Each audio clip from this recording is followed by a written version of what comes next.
할렐루야. 우리 찬송가 338장 내 주를 가까이 하게 함은 함께 고백하면서 화목한 기도에 시작합니다.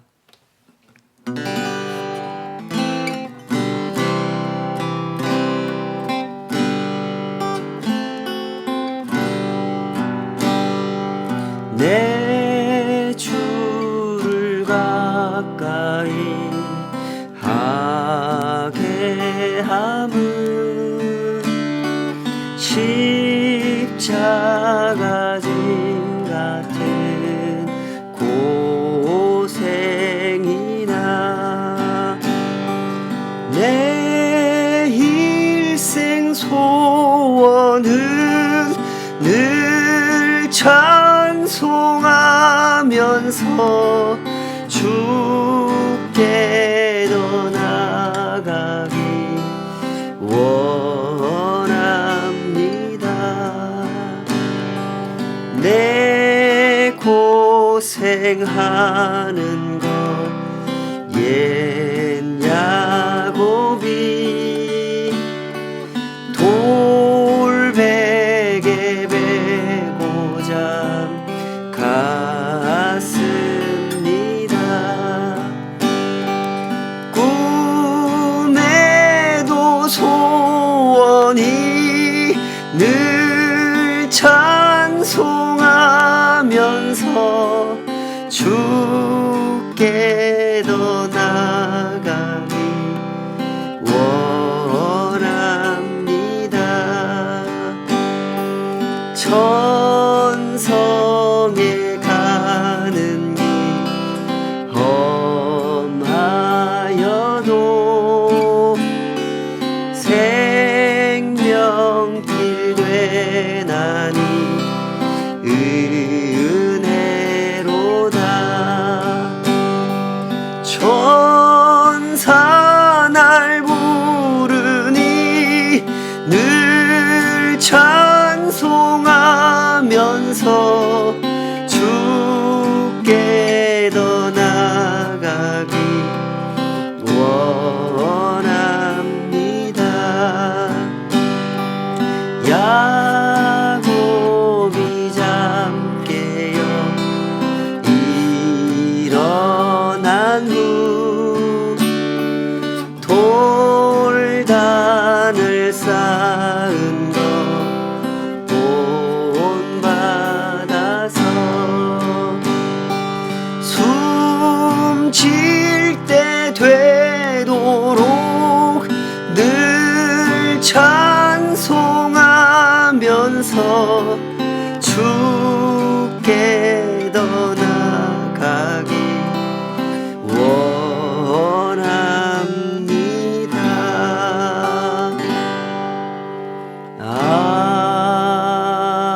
아멘.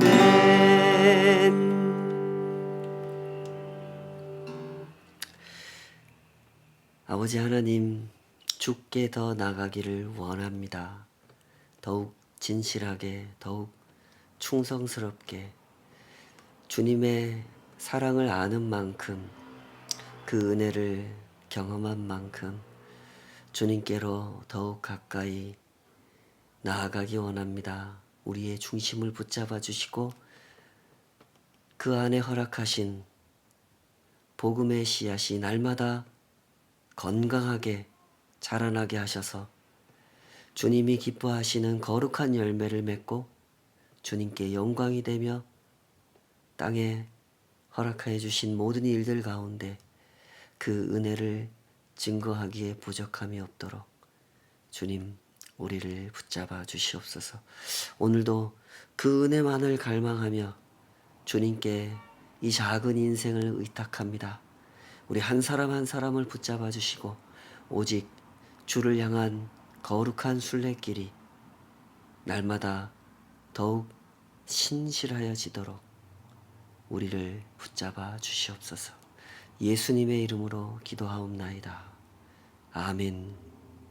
레위기 7장 11절에서 27절까지 오늘 주신 말씀으로 자기 백성 중에서 끊어지리라, 이런 제목으로 함께 하나님 말씀 헤아려 보도록 하겠습니다.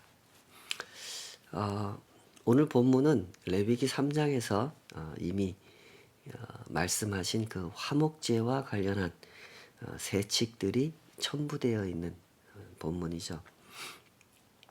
히브리어로 이 화목제를 쉘라밈이라고 한다고 말씀을 드렸었죠. 학자들이 이 단어를 번역하는 것을 좀 어려워합니다. 때문에 이 쉘라밈을 번역하는 여러 가지 의견이 존재하게 되는데요. 물론 그 모든 의견이 다 받아들여지는 것은 아닙니다. 그 중에서 특별히 두 가지 정도로 그 의견들이 모아지는데요. 하나는 이 쉘라밈은 온전하게 한다라는 뜻이다 라는 주장이고, 또 하나는 풍성하게 한다라는 뜻이다 라는 주장입니다. 온전하게 한다, 풍성하게 한다 라는 이 뜻을 고려하면 이 화목제를 이렇게 정리할 수 있겠죠. 화목제란 하나님과의 관계를 온전하게 하는 만남이고 또한 풍성하게 하는 만남이다. 이렇게 정리할 수가 있습니다. 실제로 화목제는 그런 성격을 두드러지게 보여주죠. 그 제사가 진행되는 모든 과정들이 그렇습니다. 다른 제사와 달리 화목제는 제사를 드리는 사람들이 함께 그 제물로 드려진 그 고기를 나눠 먹는 제사라는 측면에서 그런 성격이 두드러지게 나타나는 것이죠. 물론 예물로 드린 그 모든 고기를 다 나눠 먹는 건 아닙니다. 곡식으로 드리는 화목제의 예물은 제사장들만 취하게 돼 있죠. 오늘 본문 11절에서 14절이 그런 내용을 설명하고 있습니다. 그리고 15절부터 보면 이 화목제가 드려지는 세 가지 경우, 그 경우에 이 고기를 어떻게 먹어야 되는지 그것을 설명하고 있는데요. 여기에 보면 이 화목제를 드리는 세 가지 경우가 있다 하는 것을 알 수가 있죠. 감사의 뜻으로 드리는 화목제, 서원의 뜻으로 드리는 화목제, 그리고 자원의 뜻으로 드리는 화목제. 이렇게 세 가지 종류가 있습니다. 무슨 감사한 일이 있을 때 그 감사를 하나님 앞에 고백하기 위해서 드리는 화목제가 있고, 뭔가 하나님께 헌신하고 싶은 그런 약속을 드리고 싶을 때 그때 드리는 서원의 화목제, 그리고 하나님께 자원하여 어떤 예물을 드리고 싶을 때 정해주는 예물을 드리는 게 아니라 그거 외에 자원해서 더 드리고 싶은 그런 소원이 있을 때 드리는 화목제, 이 세 가지가 있다는 거죠. 앞서 이 화목제의 성격, 화목제의 의미를 잠시 살펴봤듯이 여기서도 그 성격이 드러납니다. 화목제는 하나님께 감사를 표할 때, 자원하는 헌신을 표할 때, 서원의 뜻을 표할 때 드리는 제사였던 겁니다. 보신 것처럼 이 하나님께서 당신의 백성들에게 가르치신 화목제라고 하는 것은 바로 이런 성격을 가지고 있는 거죠. 하나님과 그 백성의 온전한 관계, 풍성한 관계를 가르치는 수단이 되고 있는 겁니다. 하나님과 그 백성의 관계가 온전하다는 것, 그 관계가 풍성하다는 것은 곧 하나님과 그 백성 사이에 감사가 있다는 뜻이죠. 하나님께서 베풀어 주신 그 은혜가 얼마나 크신지, 얼마나 자유롭고 얼마나 풍성하고 신실하신지를 경험한 그 백성은 마땅히 감사한 마음을 품고 그 감사를 표현하기 위해서 하나님 앞에 나와 그 감사의 예배를 드리게 돼 있다는 거죠. 그런데 여기서 또 한 가지 특별한 점은 이 사람이 그 감사를 자기 혼자 나와서 표현하는 것이 아니라는 겁니다. 이 감사를 함께 나눌 사람들, 그들을 데리고 나와서 그들과 함께 이 감사를 즐기는 이 교제를 누리게 되어 있다는 거죠. 때문에 이런 규례를 언급하신 겁니다. 7장 15절 감사함으로 드리는 화목 제물의 고기는 드리는 그날에 먹을 것이요 조금이라도 이튿날 아침까지 두지 말 것이니라. 화목 제물로 드린 고기는 적은 양이 아닙니다. 짐승을 이렇게 잡아서 오게 돼 있지 않습니까? 제사장들과 함께 이것을 나누어 먹을 뿐만 아니라 함께한 가족들과 이웃들까지도 나눠 먹을 만한 그런 양이었던 거죠. 오늘날도 크게 다르지 않지만 먹을 것이 풍부하지 않았던 고대 사회에서 이런 날은 대단히 특별한 날이 될 수밖에 없죠. 고기를 흔하게 먹지 못하던 그 시절에는 하나님께 감사의 화목제를 드리는 날이 곧 동네 사람들의 잔칫날이 되는 그런 날이었던 거죠. 가만히 그 광경을 그려보면 이 모습이 참 아름다운 모습입니다. 감사의 화목제를 드리는 이 사람에게 무슨 좋은 일이 있었는지는 모르겠지만 이 사람이 아주 좋은 일이 생겼단 말입니다. 그러면 이 사람은 그 좋은 일이 모두 다 하나님께로부터 기인한 일이다라는 것을 고백을 하면서 하나님께 그 감사를 표현하기로 마음을 먹고 감사의 화목제를 준비하는 겁니다. 그런데 이 화목제가 어떤 방식으로 진행이 됩니까? 그가 하나님께 개인적으로 고백하는 것으로 끝나지 않고 그의 가족들, 그의 이웃들과 함께 즐거워하는 축제로 이어지는 거죠.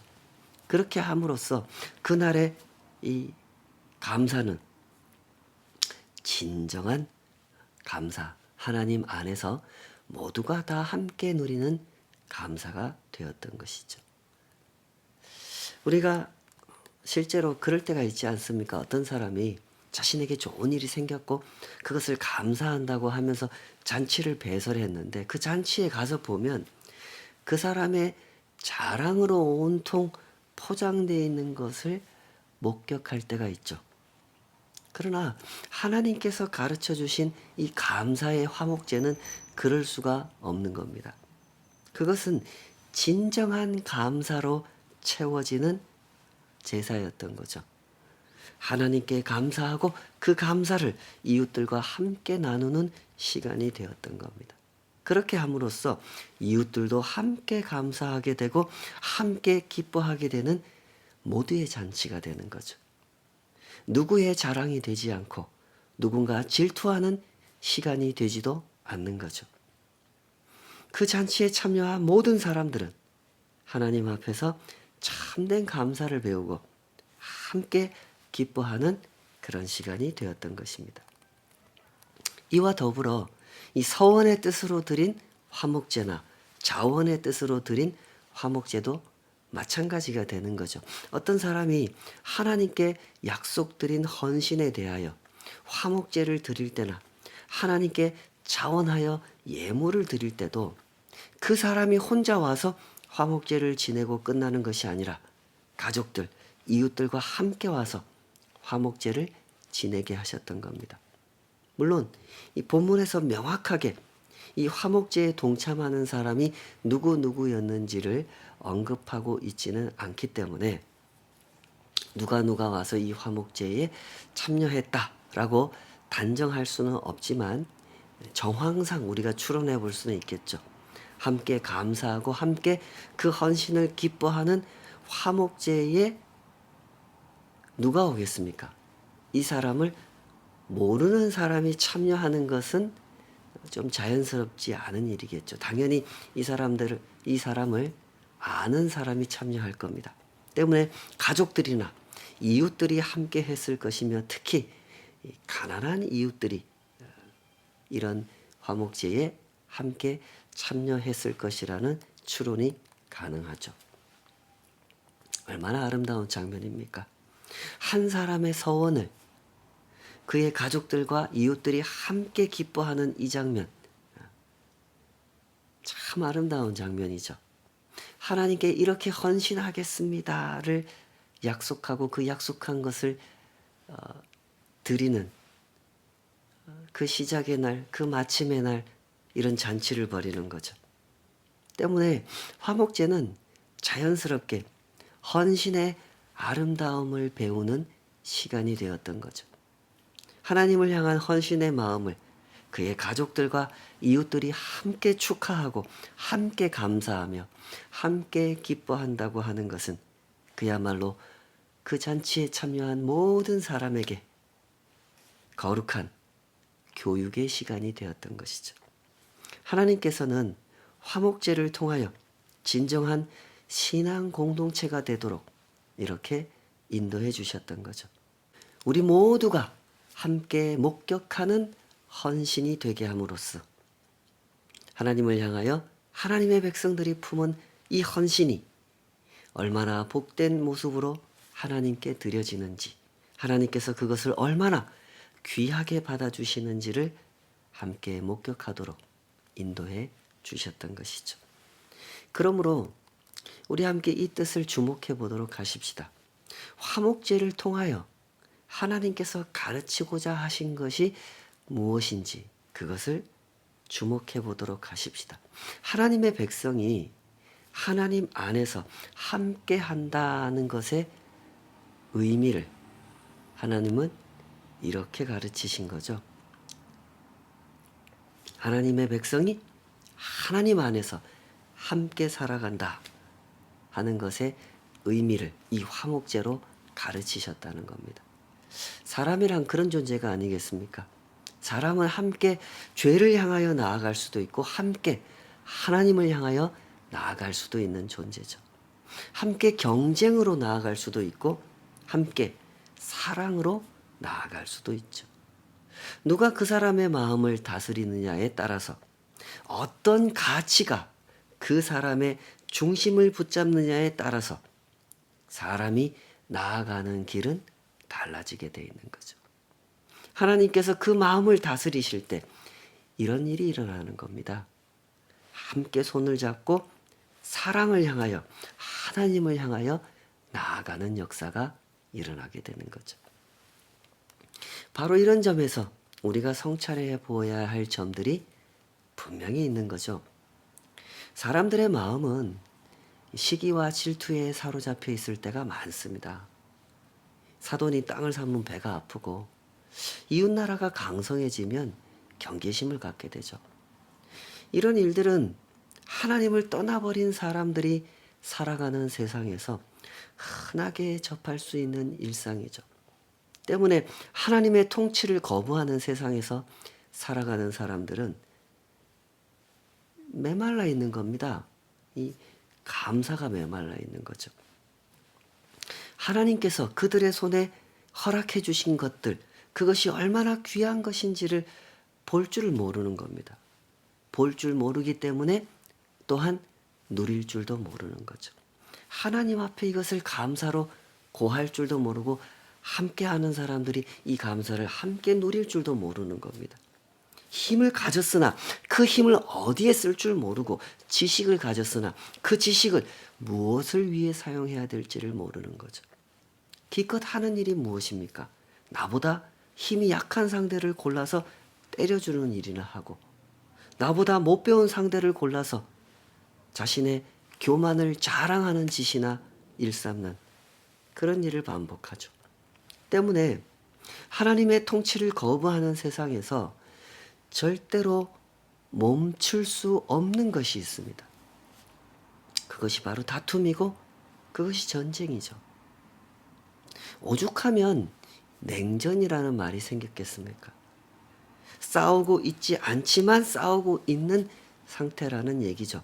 1차 대전, 2차 대전처럼 겉으로 확연하게 드러난 전면전을 펼치는 이런 전쟁을 열전이라고 한다면 맞붙어서 전면전을 펼치지는 않지만 계속해서 편가르기를 하고 군비를 확대하고 무기를 개발하면서 서로를 적대시하는 이 태세를 이어가는 거죠. 때문에 싸우고 있지 않지만 사실상 싸우고 있는 상태, 이런 상태를 냉전이라고 표현했던 거죠. 그러나 하나님께서 다스리는 세상에서는 굉장히 다른 일들이 일어나게 되는 거죠. 하나님께서 택하여 세우신 이스라엘 백성들에게 경험시켜 주고자 하셨던 것이 바로 이것이죠. 감사할 일이 생긴 사람이 자기 혼자서 자기의 자랑을 늘어놓는 것이 아니라 그것을 가지고 하나님께 나아가 감사의 예배를 드리게 하는 것입니다. 이때 자기 혼자 나아가지 않고 그 예배를 함께 기뻐하고 함께 감사하는 사람들, 그 이웃들, 그 가난한 사람들과 함께 동행하여 주님 앞으로 나아가는 거죠. 그러면 그 예배는 모두가 함께 어우러지는 예배가 되는 것입니다. 하나님과 감사를 고백하는 그 사람과 그의 이웃들이 함께 어우러지는 거죠. 그리하여 모두의 감사가 되고 모두의 기쁨이 되는 잔치가 되도록 해주신 거죠. 시기와 질투라고 하는 것은 이런 공동체 안에서는 작동할 수가 없는 감정이죠. 하나님의 사람들은 이런 기쁨을 함께 누리는 사람들인 겁니다. 그러니 우리 이 기쁨을 함께 누리며 살아가도록 하십시다. 그것이 바로 신앙의 길을 걸어가는 하나님의 백성 되어 살아가는 사람들이 누리는 진정한 축복인 것입니다. 이어서 15절에서 18절에 보면 좀 이해하기 쉽지 않은 규정들이 나옵니다. 감사의 화목 제물은 그날 다 나눠 먹어야 되고 서원이나 자원의 화목 제물은 그 이튿날까지 다 먹어야 된다 하는 그런 규정이 있죠. 왜 이런 지침을 주셨을까요? 레위기가 대체로 어떤 규정을 말씀하실 때 왜 그래야 하는지 그 직접적인 설명까지 첨부하지 않기 때문에 좀 추측을 해야 되는 그런 면들이 많습니다. 학자들은 대체로 이 부분을 이렇게 추측을 합니다. 하나님께 드려진 제물을 아끼지 말고 뭐 숨겨두거나 이렇게 하지 말고 가난한 사람들과 함께 그날 다 먹어라 라는 뜻으로 이런 지침을 주셨다라고 생각을 하죠. 그날 다 먹으라고 하시거나 이튿날까지 다 먹으라 하고 정해놓지 않으시면 어떤 일이 생길까요? 고기를 챙길 수 있는 사람들, 이 제사장들이 고기를 남겨두거나 뒤로 빼돌려서 두고두고 식량으로 삼을 수 있는 그런 개연성이 발생하게 되죠. 그렇게 되면 그날의 화목제는 진정한 의미의 화목제가 될 수 없게 되는 거죠. 뭐 이런 추론을 100% 맞다고 하기는 어렵지만 상당히 설득력 있는 그런 설명 중에 하나가 아닌가 생각합니다. 이런 점들을 눈여겨보면 하나님께서 가르치시는 화목제가 무엇을 강조하시는지 그것을 우리가 다시 한번 생각해 볼 수 있는데요. 이 화목제의 근본 취지를 놓쳐서는 안 된다. 이런 점을 상당히 강조하고 계신다는 걸 알 수가 있죠. 다른 제사와 달리 그 가지고 온 예물을 함께한 사람들과 나눠 먹는 그런 제사이다 보니 자칫하면 사람들을 챙기느라 하나님을 놓쳐버릴 수 있음을 짚어주시는 것이고 또한 모든 제사를 집행하는 제사장들의 경우에 먹는 일에 이 마음을 빼앗겨 규정을 벗어난 행동을 할 수 있는 그런 위험에 노출될 수 있다는 점, 그런 점을 또한 짚어주신다는 점에서 하나님께서 주의를 주고 계신다 하는 것을 알 수가 있죠. 사람이 하는 일에는 언제나 이런 위험성이 있습니다. 화목제의 근본 취지를 망각한 채로 하나님을 향하여 주목하던 그 시선을 놓쳐버릴 수 있는 것이죠. 때문에 모든 제사에서 하나님은 이런 지침들, 이런 규례들을 거듭거듭 강조하고 계시죠. 이어지는 말씀에서도 그런 내용들이 다루어집니다. 7장 22절 여호와께서 모세에게 말씀하여 이르시되 이스라엘 자손에게 말하여 이르라 너희는 소나 양이나 염소의 기름을 먹지 말 것이요 스스로 죽은 것의 기름이나 짐승에게 찢긴 것의 기름은 다른 데는 쓰려니와 결단코 먹지는 말지니라. 사람이 여호와께 화제로 드리는 제물의 기름을 먹으면 그 먹는 자는 자기 백성 중에서 끊어지리라. 너희가 사는 모든 곳에서 새나 짐승의 피나 무슨 피든지 먹지 말라. 무슨 피든지 먹는 사람이 있으면 그 사람은 다 자기 백성 중에서 끊어지리라. 하나님은 왜 이 기름을 먹지 말라고 하셨습니까? 기름은 하나님께 드리는 부위, 고기 중에서 하나님께 드리는 부위로 특별히 구별되었기 때문에 어떠한 상황에서도 그 부위, 그 기름을 먹지 말라고 하신 거죠. 여기서도 우리는 이 거룩을 가르치시는 하나님의 방식과 하나님의 섬세하심을 엿볼 수가 있는데요. 하나님께서는 이 백성들이 일상에서도 제사를 드리는 상황이 아니라 일상을 살아가는 상황에서도 어떤 가축을 대하고 고기를 대할 때 그 부위, 하나님께 구별하여 드리는 그 기름 부위, 이것을 생각하도록 가르치셨다는 거죠. 제사의 상황이 아닌 일반적인 상황에서도 그 기름을 대하면 항상 이것은 하나님의 몫이지, 하나님의 것이지 라고 생각하면서 하나님께서 가르치신 그 거룩을 염두에 두고 살아가도록 가르치셨다고 하는 거죠. 그리고 이런 규례의 끝에 보면 이것을 지키지 않는 사람은 자기 백성 중에서 끊어지리라 하는 경고의 말씀을 거듭거듭 붙이고 계시죠. 우리가 이 말씀을 어떻게 이해하는 것이 좋을까요? 우선 이 자기 백성 중에서 끊어진다라는 말의 의미를 명확하게 생각해 봐야 할 것입니다. 자기 백성 중에서 끊어진다는 말은 죽임을 당하게 된다는 뜻으로 보기는 어려운 것 같습니다. 이 말은 이스라엘 총회로부터 제외당하게 된다 이런 뜻으로 보는 것이 더 합당해 보입니다. 다시 말해서 하나님의 백성이라고 인정받을 수 없다는 뜻이라는 거죠. 당시에 이스라엘 백성들의 입장에서 볼 때 이거보다 더 중요한 일이 뭐가 있겠습니까? 하나님의 총회에서 소속된 사람으로 인정되느냐 그렇지 못하느냐 하는 문제는 그들이 영위하는 삶의 본질이기 때문에 가장 중요할 수밖에 없는 문제죠. 도대체 제사가 뭐길래 이렇게까지 하시는 걸까요? 제사란 하나님과 그 백성의 관계를 확인하게 하고 그 관계를 발전하게 하는 그들 생활의 중심이고 본질이기 때문에 이렇게까지 무겁게 다루시는 거죠. 그러므로 이런 점을 눈여겨봐야 할 것입니다. 하나님의 백성이 된다는 것은 철저하게 언약적인 개념이라는 것을 명심하셔야 됩니다. 안타깝게도 이런 개념을 많이들 외면할 때가 있는데요. 하나님의 백성이 된다는 것은 처음부터 언약을 강조하는 개념이었습니다. 하나님의 백성이 된다는 것은 혈통적 개념이 아닙니다. 혈통으로 따지자면 아브라함은 무슨 족인지 기억나십니까? 아브라함은 셈족입니다. 노아의 세 아들이 있죠. 셈과 함과 야벳이 있었습니다. 아브라함은 셈족이었습니다.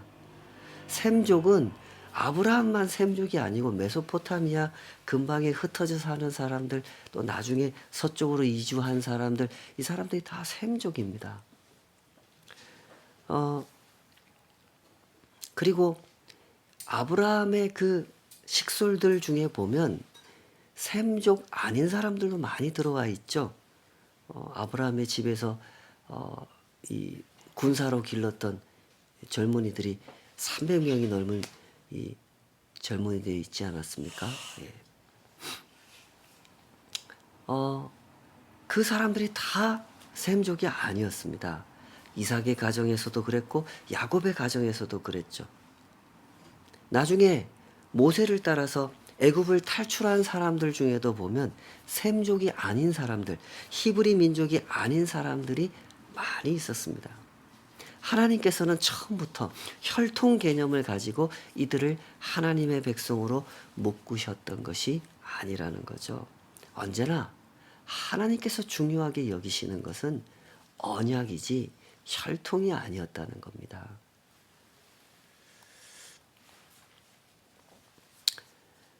그러나 오늘날 우리 역시도 잠깐 착각을 하게 되면 이런 문제를 겪게 되는 거죠. 우리 집은 기독교 집안이기 때문에 나는 세례를 받았기 때문에 나는 직분을 받았기 때문에 하나님의 백성이다 라고 생각하는 그런 경향이 없지 않아 있는데요. 그렇게 생각하는 것은 대단히 큰 오산입니다. 언제나 중요한 것은 언약이란 말입니다. 언약. 혈통도 아니고 내가 교회에서 뭘 받았다, 어려서부터 뭘 했다, 이게 아닙니다. 중요한 것은 언약입니다. 하나님과 맺은 언약을 얼마나 신실하게 붙들고 있느냐, 그것이 중요한 것이죠. 하나님께서 이런 일을 두고 제사의 규례를 어겼다, 먹지 말라고 한 것을 먹었다, 그래서 자기 백성 중에서 끊어지리라 라고 하신 이 말씀을 잘 묵상해 보시기 바랍니다. 언약이 생명인 것입니다. 언약이 핵심이고 본질인 것이죠. 그 무엇으로도 살아있는 관계, 언약을 지켜내고 있는 이 관계를 대신할 수 있는 것은 없기 때문에 하나님은 이토록 엄중하게 말씀하셨던 거죠. 그러므로 언제나 살아있는 관계를 지향하는 신앙의 길을 걸어가시기 바랍니다. 그 길에는 언제나 하나님의 은혜가 충만할 것입니다. 이 얼마나 감사한 일인지 잘 묵상해 보십시오. 하나님은 우리에게 껍데기를 요구하시지 않습니다. 형식적으로 무엇인가를 지켜내고 나 이거 받았다, 나 이거 했다를 기대하시는 것이 아닙니다. 하나님께서 우리에게 기대하시는 것은 언제나 중심이죠. 본질입니다. 그 언약을 날마다 하루하루 우리에게 주어진 그 삶의 자리에서 생명력 있게 지켜내는 삶의 연속, 거룩한 동행, 하나님은 그것을 원하시는 것이죠. 우리에게 중심을 원하신다는 것은 무엇을 의미합니까? 우리를 진정한 동행의 대상으로 생각하신다는 뜻이죠. 그러니 이것이 은혜인 것입니다. 이것이 영광인 것이죠. 이 복된 길을 걸어가면서 하나님과 동행하는 그 기쁨의 풍성함을 날마다 더욱 은혜 가운데 누리시기를 주님의 이름으로 축복합니다. 기도하시겠습니다. 아버지 하나님, 그 은혜를 알기 원합니다. 우리를 부르신 하나님의 높으신 뜻, 우리 같은 인생들을 당신의 동반자로 삼으시고 언약을 허락하시고 그 길 위에서 십자가를 굳게 붙들고 겸손히 한 걸음씩 한 걸음씩 주님을 따라가도록 인도하여 주셨으니 주님, 이 길을 걸어가는 자의 영광을 온전히 누릴 수 있도록 우리를 날마다 가르쳐 주시옵소서. 그 영광을 굳게 붙들고 세상의 그 어떤 것과도 비교하지 않는, 비교할 수 없는 그 영광을 날마다 더욱더 풍성하게 누려가도록 우리를 인도하여 주시옵소서. 예수님의 이름으로 기도하옵나이다. 아멘.